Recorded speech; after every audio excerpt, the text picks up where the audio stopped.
کہ جب تک بھلائی کا حکم کرنا، برائی سے روکنا اپنی شرائط، آداب اور طریقے سے نہ ہوگا، اس وقت تک امت توبہ پر نہیں آئے گی۔ امت توبہ پر جب آئے گی جب یہ دونوں کام اس کے طریقے سے کیے جائیں۔ بڑی بہن نے شراب پینی چھوڑ دی، توبہ کر لی۔ تو میرے دوستو عزیزو، یہ بات ہے کہ اس کام کا مزاج سیکھو، اس کام کا مزاج سیکھو۔ میں تم سے قسم کھا کر کہتا ہوں، جتنے فتنے ہیں صرف اس کام کی مزاج سے ہٹنے کی وجہ سے، جتنے فتنے ہیں سب اس کام کی مزاج سے ہٹ گئے۔ سارے فتنوں کا دروازہ یہ ہے۔ اس لیے میں نے عرض کیا کہ کمیاں تو سب میں ہوں گی، انسان ہے، فرشتہ نہیں ہے، انسان ہے، فرشتہ نہیں ہے، کمیاں سب میں ہوں گی۔ یہ کیا کریں کہ اگر کسی کی کوئی چیز دیکھو تو اللہ سے اپنے لیے عافیت مانگو، اس کے لیے دعا مانگو، بس آسان راستہ ہے۔ اس کے لیے دعا، اپنے لیے عافیت، کہ اللہ اس کو تو اس سے معاف کر دے اور مجھے اس گناہ سے عافیت دے، آسان راستہ ہے۔ تو ہم نے عرض کیا کہ یہ مزاج ہے عفو درگزر کا، یہ مزاج ہے عفو درگزر کا۔ اس لیے میرے دوستو عزیزو، ایک بڑی بنیادی چیز یہ ہے اجتماعیت کے لیے کہ عفو درگزر، معاف کرو، معاف کرو۔ جی ہاں، جو معاف کرتے ہیں، معاف وہ لوگ کرتے ہیں جو اللہ سے اپنی مغفرت کے طالب ہوتے ہیں۔ جو اللہ سے اپنی مغفرت کا طالب نہیں ہوگا، سنو غور سے بات، جو خالق سے اپنی مغفرت کا طالب نہیں ہوگا وہ مخلوق کو معاف نہیں کرے گا، مخلوق کو معاف نہیں کرے گا۔ جو اللہ سے اپنی مغفرت کا طالب نہیں ہوگا وہ مخلوق کو معاف نہیں کرے گا، اور جو اللہ تعالی سے اپنی مغفرت کا طالب ہوگا اس کے لیے مخلوق کو معاف کرنا آسان ہے۔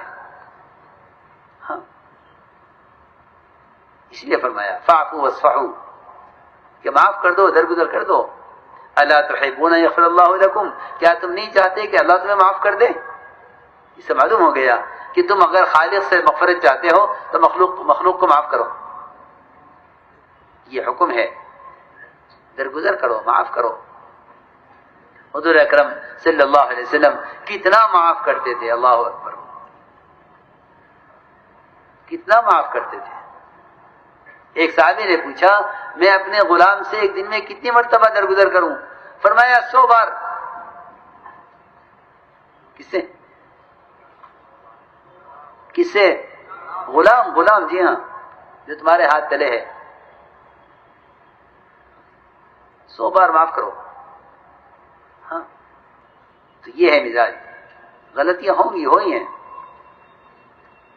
ایک صحابی تھے حضرت حاطب ابن ابی بلتع رضی اللہ تعالی عنہ، انہوں نے مشرکین کو خط لکھ دیا اور اس میں خبر کر دی کہ حضور اکرم صلی اللہ علیہ وسلم مکہ مکرمہ پر حملہ کرنے والے ہیں، حالانکہ آپ چھپ کر تیاری کر رہے تھے، لیکن آپ کا راز کھول دیا۔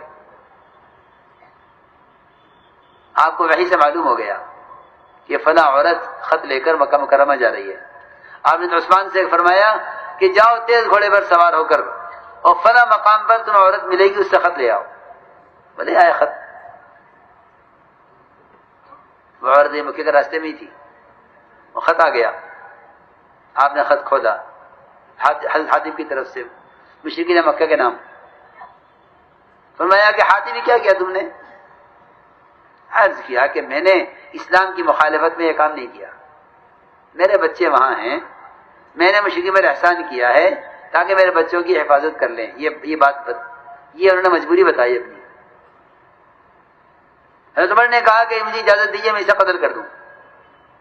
آپ نے فرمایا کہ اے عمر، اللہ تعالیٰ تو اہل بدر کو معاف کر چکے ہیں اور یہ بدری صحابی ہیں، تو اسے قتل کرنا چاہتا ہے؟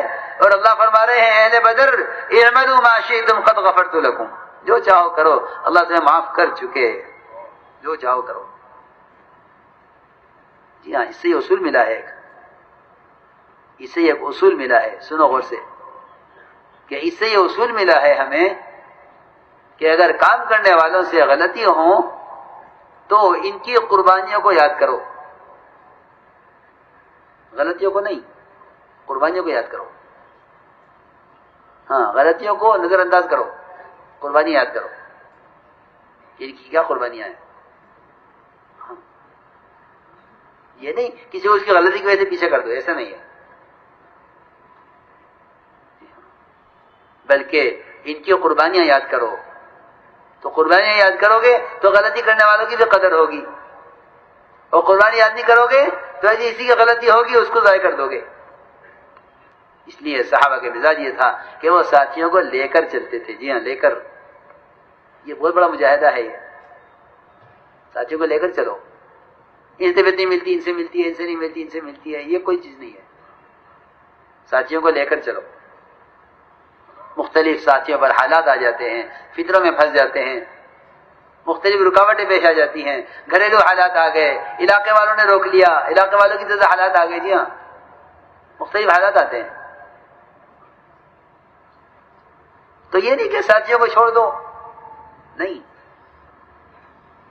بلکہ ذمہ داری یہ ہے کہ سب کو جوڑ کر لے کر چلو. سنو غور سے، صحابہ اس کے لیے کیا فکر کرتے تھے اور اللہ ان کی فکر پر کیسے لوگوں کو واپس لاتے تھے. سنو غور سے. ایک صحابی تھا عیاش بن ابی ربیعہ، وہ حضرت عمر کے ساتھ آئے ہجرت کر کے مدینہ منورہ. عمر رضی اللہ تعالیٰ عنہ نے کے ساتھ ہجرت کی. ادھر ابو جہل کو پتہ چلا کہ عیاش خاموشی سے نکل گئے ہیں مکہ مکرمہ سے. تو ابو جہل آئے مدینہ منورہ اور آ کر یہ کہا اس نے کہ عیاش تمہاری ماں نے قسم کھائی ہے وہ سر میں کنگھی نہیں کرے گی، سایہ حاصل نہیں کرے گی جب تک تمہیں نہ دیکھ لے، تم واپس چلو. مقصد یہ تھا کہ یہ اپنی مرکزیت سے تو باہر آویں. سنو میں کچھ کہہ رہا ہوں کہ مدینہ منورہ یہ مرکز ہے، یہ قلعہ ہے. جی ہاں، اس کو حدیث میں قلعہ کہا ہے کہ مدینہ قلعہ ہے. جی ہاں، یہ مرکز ہے کہ کسی بہانے اس کو یہاں سے نکالو. سنو میں کچھ کہنا چاہتا ہوں، یہاں سے نکالو اس کو. اگر یہ کہیں گے کہ نہیں آپ کو اسلام چھوڑو تو یہ چھوڑے گا نہیں. اگر کہیں گے بھائی تمہارے دوست احباب تمہیں بلا رہے ہیں، یہ آئے گا نہیں. لہذا ماں ایک ایسی چیز ہے جس سے اس کا دل نرما جائے گا، یہ واپس ہو جائے گا. تو یہ کہا ابو جہل نے کہ تمہاری ماں مر جائے گی مکے کی گرمی میں، جلدی کرو چلو. حضرت عمر کو پتہ چلا. حضرت عمر نے کہا کہ عیاش ہرگز مت جانا اس کے ساتھ، یہ تمہیں تمہارے اسلام سے مرتد کر دے گا تمہیں.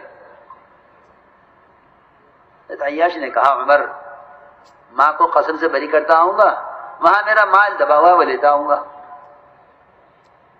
تو مال کے لیے جا رہا ہے.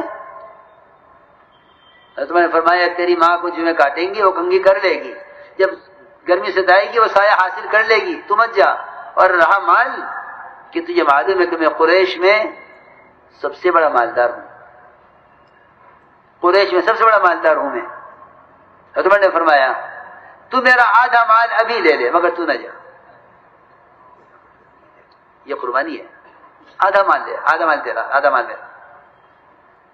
وہ مال کچھ بھی نہیں جو تمہارے لیے جا رہا، یہ مال بہت زیادہ ہے، یہ تو لے لے، وہاں مت جا. ایک ساتھی کے لیے فکر.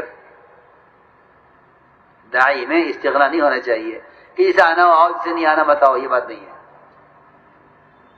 ہاں، ساتھیوں کو لاؤ، قریب کرو، غلط فہمیاں دور کرو. یہ ذمہ داری ہے سب کی. ایک اجتماعی کام ہے. اجتماعیت سے ہی اجتماعیت باقی رہتی ہے، افتراق سے افتراق پیدا ہوتا ہے. چنانچہ حضرت عیاش نے کہا نہیں جی مجھے تو جانا ہی ہے. حضرت عمر نے فرمایا اچھا جانا ہی ہے تو پھر یہ میری سواری لے جا، بہت تیز سواری ہے، اس اونٹنے کا کوئی مقابلہ نہیں کر سکتا، بہت تیز دوڑتی ہے.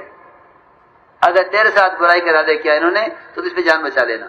پھر جان کی حفاظت، پہلے ایمان کی حفاظت. نکلے وہاں سے. ابو جہل نے کہا اے عیاش میری سواری تو بڑی سست ہے، اپنے ساتھ سوار کر لو مجھے، کہ ہاں آ جاؤ۔ چنانچہ سواری بٹھائی، نیچے اترے۔ ابو جہل نے حضرت عیاش کو رسیوں سے باندھا اور ستایا، مکہ مکرمہ لے گئے، یہاں تک عیاش بن ابی ربیعہ اسلام سے مرتد ہو گئے۔ حضرت پھر فکر میں لگے ہوئے، پھر آپ نے ہجرت کی مدینے کی طرف، اور آپ پر قرآن نازل ہوا، قل یا عبادی الذین اسرفوا علی انفسهم لا تقنطوا من رحمت اللہ ان اللہ یغفر الذنوب جميعا انہ هو الغفور الرحیم۔ یہ آیتیں نازل ہوئی یہاں پر۔ حضرت عمر رضی اللہ عنہ نے یہ آیتیں لکھ کر مکہ مکرمہ بھجوائیں کہ جو مکے میں جا کر فتنے میں پڑ گئے وہی اس آیت کو پڑھیں۔ روایت میں ہے کہ وہی اس آیت کو پڑھتے تھے اور اللہ سے دعا کر، اے اللہ عمر نے آیت کیوں لکھی ہے، اس کا کیا مطلب ہے؟ کیونکہ وہ یہ کہا کرتے تھے کہ جو اسلام سے ایک مرتبہ نکل گیا وہ واپس نہیں آ سکتا۔ یہ صحابہ کا خیال تھا کہ جو اسلام سے ایک مرتبہ نکل گیا واپس نہیں آ سکتا۔ اللہ کی شان، اس خط کو پڑھتے ہی عیاش بن ابی ربیعہ جو کہ خط کو پڑھتے ہی وہاں سے فوراً سواری پکڑی اور سیدھے مدینہ منورہ آئے اور آ کر آپ سے ملے اور ہمیشہ کے لیے صحابی ہو گئے۔ یہ ایک مستقل کام تھا، چلے جانے والوں کو لانا۔ سنو غور سے، ایک نوجوان حضرت عمر کے زمانے کی بات ہے، اکثر مسجد کو وقت دیا کرتا تھا، پھر غائب ہو گیا۔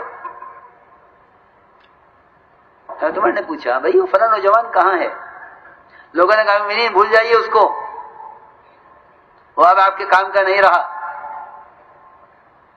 شراب پینے لگا ہے، فلاں ملک میں چلا گیا ہے، اب وہ آپ کے کام کا نہیں ہے۔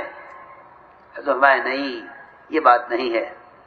حضرت عمر رضی اللہ عنہ نے ساتھیوں کو جمع کیا اور فرمایا سب سے کہ تم سب دعا کرو، میں اس کو خط لکھتا ہوں۔ عمر رضی اللہ عنہ نے خط لکھا اور خط کے اندر کوئی لمبا چوڑا مضمون نہیں، ایک قرآن کی آیت لکھ کر بھیجی، حامیم تنزیل کتاب من اللہ العزیز العلیم غافر الذنب وقابل التوب شدید العقاب ذی الطول لا الہ الا هو الیہ المصیر۔ یہ آیت قرآن کی لکھ کر حضرت عمر نے اس کو بھیجی جو شراب پینے لگا تھا، مصر یا اردن غالباً چلا گیا تھا۔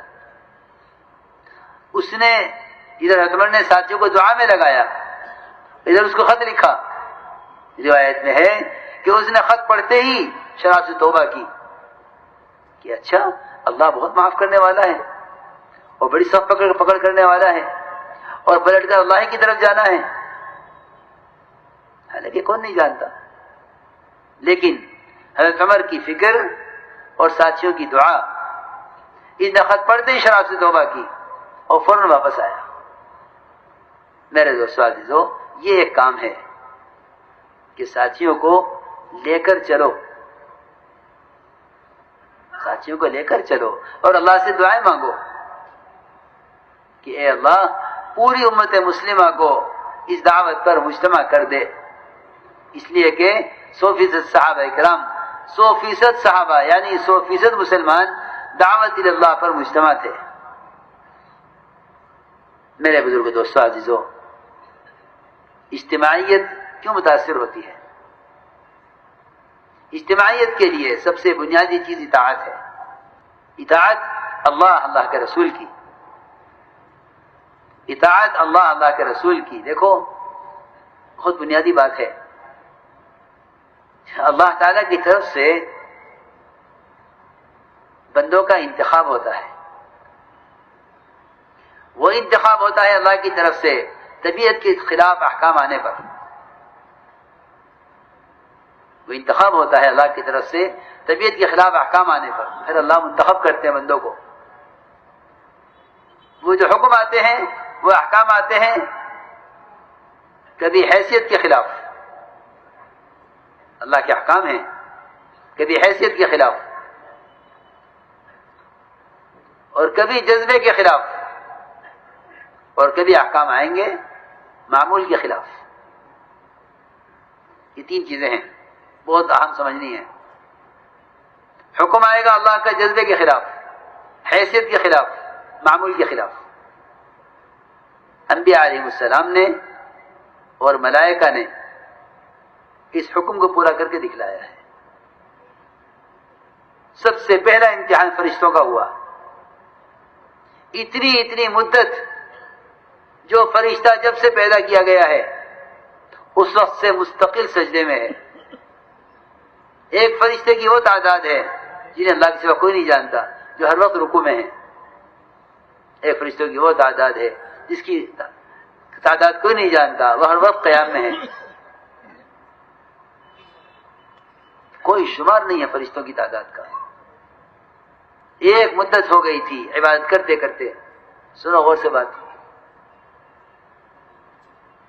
جب کوئی کہیں کسی عبادت میں، کسی ریاضت میں، کسی دعوت میں اور کسی کام میں پرانا ہو جاتا ہے تو اللہ رب العزت امتحان لیتے ہیں